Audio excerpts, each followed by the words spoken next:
सवाल है, निम्नलिखित को P/Q के रूप में व्यक्त कीजिए, जहाँ P और Q पूर्णांक हैं तथा Q नॉट इक्वल 0 है, अर्थात Q 0 के बराबर। पहला पॉइंट है इसमें 0.6 की पर बार लगा हुआ है, तो यहाँ इसको हल करते हैं। जैसे माना x बराबर 0.6 और इस पर आवर्ती लगी हुई है, तो आवर्ती को हटाने पर ये संख्या है डॉट डॉट डॉट इसके रूप में आप लिख सकते हो, और ये हो जाता है आपका समीकरण 1। अब यहाँ समीकरण 1 को यहाँ हमें ये ध्यान रखना है, जितनी संख्याओं पर आवर्ती होती है उतनी ही, जैसे एक संख्या पर आवर्ती है तो 10 से गुणा करते हैं, 2 संख्याओं पर आवर्ती लगी हुई है तो 100 से गुणा करते हैं, दशमलव के बाद यदि 3 संख्याओं पर आवर्ती है तो 1000 से इसी प्रकार से गुणा कर देते हैं। तो समीकरण 1 को आवर्ती 1 पर है, एक संख्या पर दशमलव के बाद, तो हम कितने से गुणा करेंगे? 10 से गुणा करने पर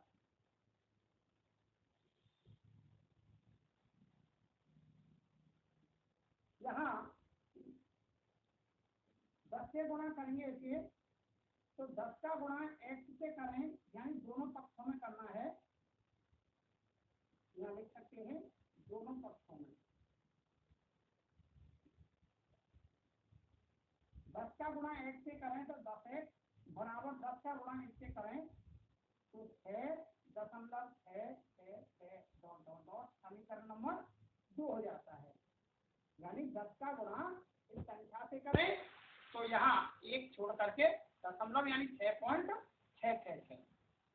अब समीकरण 2 में से समीकरण 1 को घटाने पर, समीकरण 2 है और इसमें से समीकरण 1 को हमें घटाना है, तो यहाँ 10x बराबर 6 सॉरी 10x माइनस यहाँ x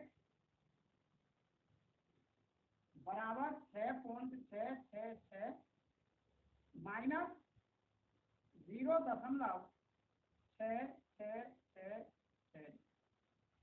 यहाँ 10x में से 1x घटाएं तो ये हो जाती है 9x बराबर, यहाँ हम दशमलव के बाद इन संख्याओं का घटाव करें, अर्थात दशमलव के बाद एक जैसी संख्या है तो इन्हें इस तरह से काटें और हमारी क्या रह जाती है? यहाँ 6 रह जाती है।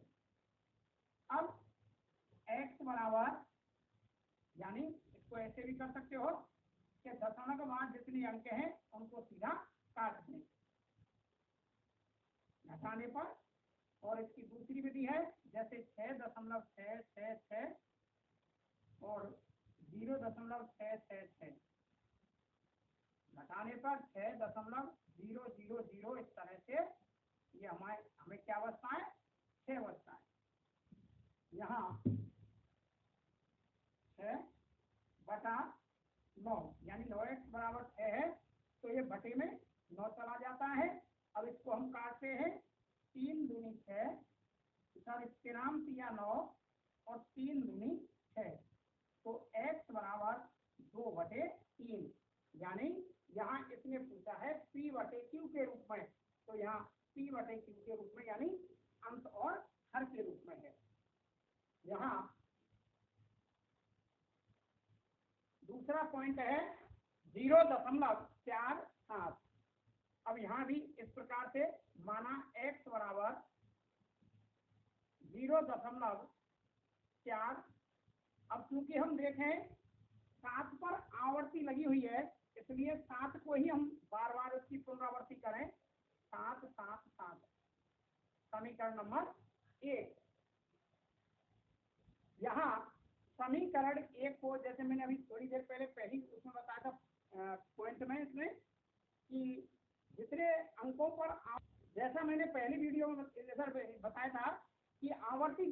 अंकों पर होती है उतने ही, यानी 10 से, जैसे 1 अंक पर है तो 10 से गुणा करेंगे, 2 अंकों पर है तो 100 से गुणा करेंगे। यहाँ आवर्ती 1 अंक पर है इसलिए गुणा कितने से करेंगे, 10 से। यानी दोनों पक्षों में 10 से गुणा करने पर, अब यहाँ 10 का गुणा x से करें तो 10x बराबर 10 का गुणा यहाँ करें तो 1 छोड़ करके दशमलव, यानी 4.777 ... ये हुआ समीकरण नंबर 2। समीकरण 2 में से समीकरण 1 को घटाने पर, यानी समीकरण 2 में से समीकरण 1 को घटाने पर,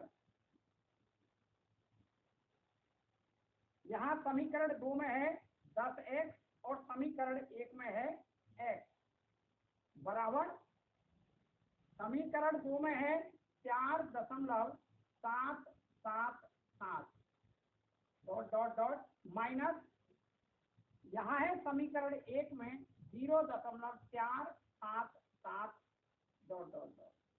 इसी प्रकार से 10x में से x घटाएं तो ये 9x बराबर, यहाँ 4, यानी कहने का मतलब यहाँ सीधा सा है, दशमलव के बाद ये 7 ये घट गए, दशमलव के बाद 7 और यहाँ दशमलव के बाद 4, या दूसरे इस तरह से आप घटा सकते हो 4.777 ...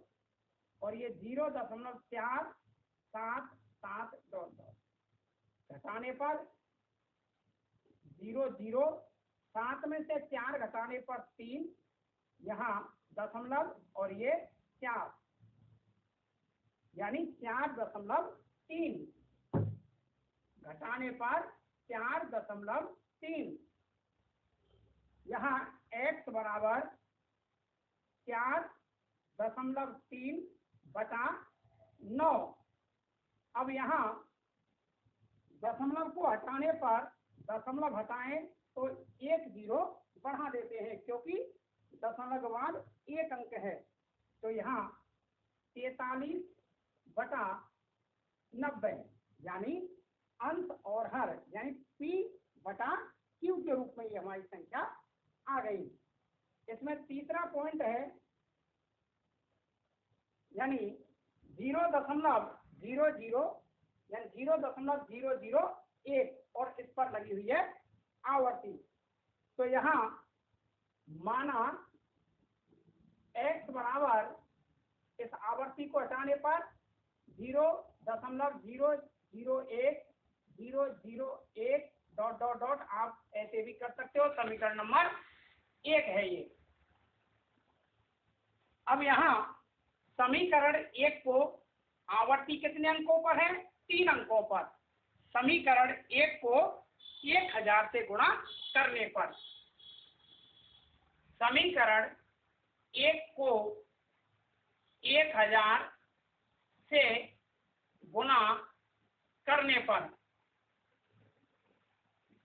यहाँ 1000 का गुणा x से करें तो 1000 x, और 1000 का गुणा इससे करें तो ये आ जाती है, यानी 3 छोड़ के तो 1 2 और 3, यानी 1.001। इस तरह से ये हमारी संख्या है 0.001 ... समीकरण नंबर 2।